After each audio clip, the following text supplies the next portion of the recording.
Bonjour les élèves, dans le cadre des cours à distance, j'ai l'honneur de vous présenter une séance en matière de la langue française, destinée aux élèves de 6e année de l'enseignement primaire. Cette séance concerne la correction des exercices d'évaluation et de consolidation.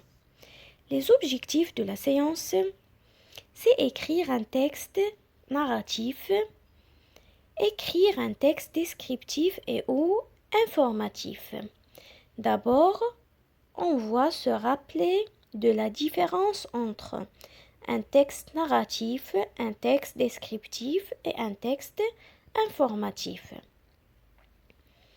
Le texte narratif, il permet de raconter des événements, c'est-à-dire de raconter des histoires. Le texte descriptif, il permet d'écrire des lieux, des objets, des personnages. Et le texte informatif, il permet de transmettre des informations, des connaissances. Le premier exercice. Mets en ordre les phrases suivantes pour obtenir un texte cohérent.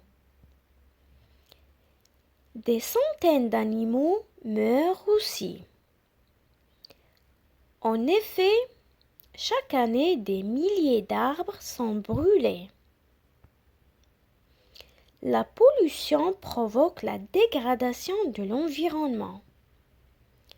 Pour lutter contre ce phénomène, il faut prendre des mesures urgentes.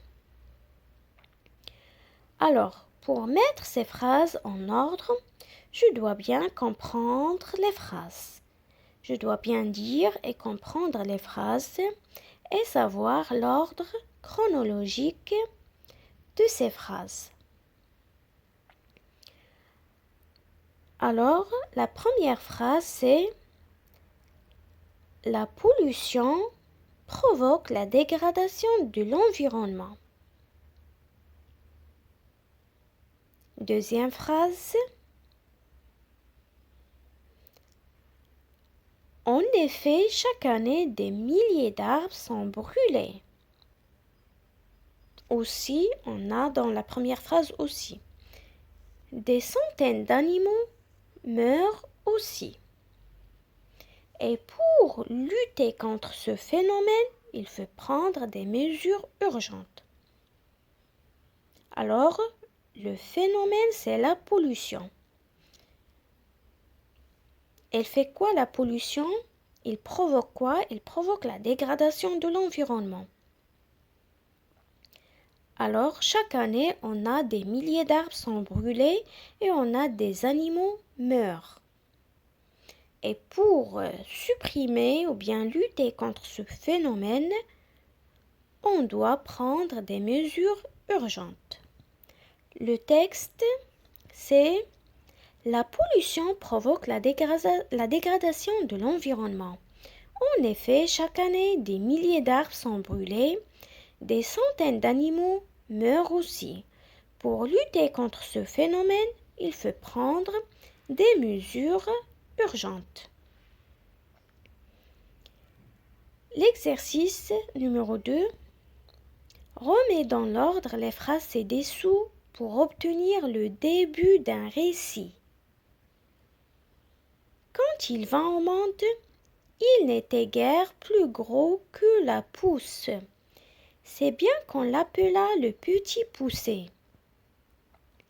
Elle était très pauvre et avait beaucoup de mal à nourrir leurs 7 enfants.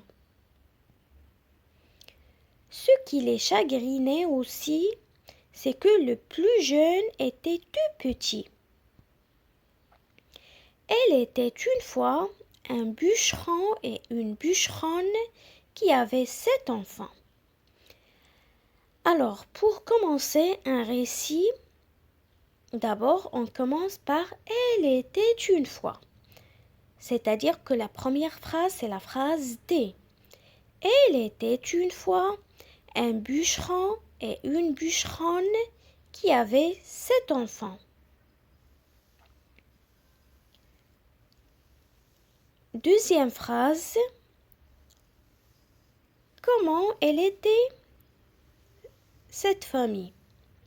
Elle était très pauvre et avait beaucoup de mal à nourrir, à donner, c'est-à-dire à donner à manger à leurs 7 enfants. Troisième phrase, c'est la phrase C.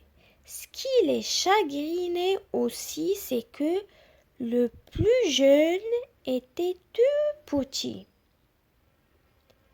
Et la dernière phrase, c'est la phrase A.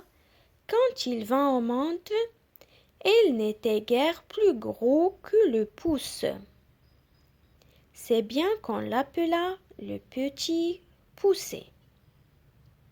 Alors le début d'un récit, c'est il était une fois un bûcheron et une bûcheronne qui avaient 7 enfants.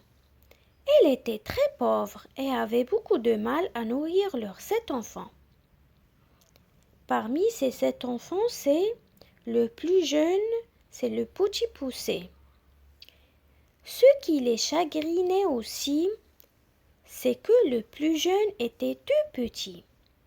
Quand il vint au monde, il n'était guère plus gros que le pouce, si bien qu'on l'appela le petit poucet.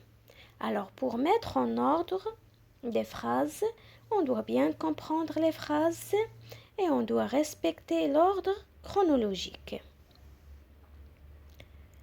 Merci pour votre attention. Si vous avez des questions, n'hésitez pas. Au revoir.